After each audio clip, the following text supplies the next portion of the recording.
Bharat bullion market పై కేంద్రం ప్రభుత్వం ఒక్కసారిగా సుంకాల బాంబు పేల్చింది.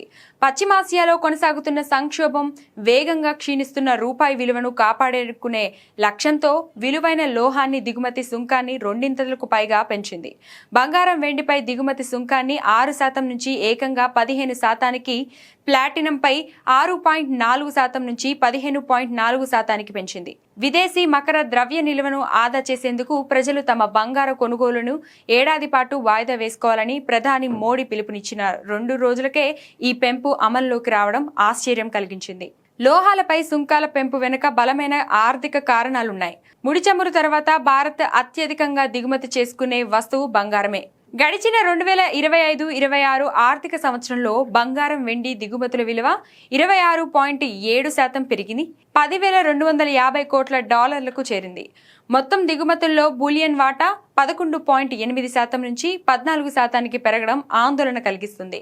మరోవైపు ఈ ఏడాదిలో రూపాయి విలువ 11%కి పైగా క్షీణించడంతో దిగుమతులను తగ్గించడం ద్వారా రూపాయికి మద్దతు ఇవ్వాలని కేంద్రం భావిస్తుంది. ప్రభుత్వ నిర్ణయం వెలువడిన వెంటనే దేశీయ మార్కెట్లో ధరలు సెగలు పుట్టిస్తున్నాయి.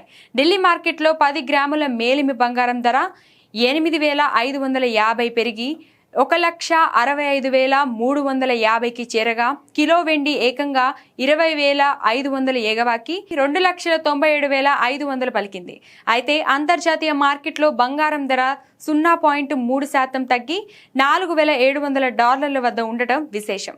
సుంకాల పెంపు వల్ల దిగుమతులు తగ్గకపోగా వినియోగదారులపై భారం పెరుగుతుందని ప్రభుత్వం పరిశ్రమ వర్గాలతో చర్చించి ప్రత్యామ్నాయ మార్గాలను అన్వేషించాలని gem and jewellery export promotion council అభిప్రాయపడింది. మరో ఆసక్తికరమైన అంశం ఏంటంటే, ఈ సుంకాల పెంపు వల్ల దుబాయ్ నుంచి దిగుమతులు పెరిగే అవకాశం ఉందని విశ్లేషకులు భావిస్తున్నారు. భారత్, యుఏఈ మధ్య ఉన్న స్వేచ్ఛా వాణిజ్య ఒప్పందం ప్రకారం దుబాయ్ నుండి దిగుమతి చేసుకునే బంగారంపై సాధారణ సుంకం కంటే 1% తక్కువ, అంటే 14% మాత్రమే పడుతుంది.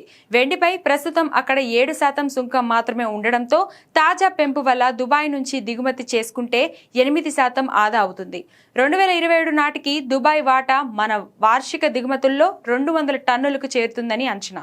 సుంకాల పెంపు ఒకవైపు విదేశీ మారక నిల్వను కాపాడే ప్రయత్నం అయినప్పటికీ ఇది స్మగ్లింగ్ కు దారితీసే ప్రమాదం ఉందని నిపుణులు హెచ్చరిస్తున్నారు.